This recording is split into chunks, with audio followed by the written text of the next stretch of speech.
సకల దేవతా స్వరూపుడు శ్రీ షిరిడి సాయినాథ్ మహారాజ్ గారి పాదాల విందాలకు నమస్కరించుకుంటూ సంపన్నుడైనటువంటి లోబితో బాబా ఇలా చెప్తూ ఉంటారు. ఎవరు కోరికలు లేనివాడో వాడు మాత్రమే ఈ సుడిగుండమును దాటగలడు. పేరాశయు బ్రహ్మజ్ఞానమును ఉత్తర దక్షిణ ధృవాల వంటివి. అవి శాశ్వతంగా ఒకటికొకటి బద్ధమైనటువంటి విరోధము కలిగినవి. ఎక్కడ పేరాస గలదో అక్కడ బ్రహ్మమును గూర్చి ఆలోచించుటకు కానీ దాని ధ్యానమునకు కానీ తావులేదు. అట్లయినచో పేరాస గలవారు విరక్తిని మోక్షమును ఎట్లు సంపాదించగలరు?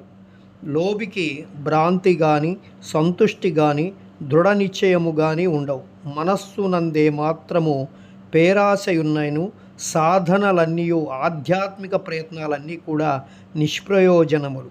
ఎవడు ఫలాపేక్ష రహితుడు కాడో, ఎవడు ఫలాపేక్ష కాంక్షను విడువడో, ఎవరికి వాని యందు విరక్తి లేదో అట్టివాడు గొప్ప చదువైనప్పటికీ వాని జ్ఞానమెందుకు పనికిరాదు.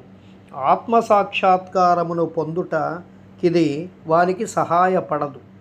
ఎవరహంకారపూరితులో, ఎవరి ఇంద్రియ విషయాల గూర్చి ఎప్పుడూ చింతించుతుందురో వారికి గురుబోధలు నిష్ప్రయోజనములు. మనస్సును పవిత్రమొనర్చుట తప్పనిసరి అవసరం. అది లేనిచో మన ఆధ్యాత్మిక ప్రయత్నాలన్నీ వృధా.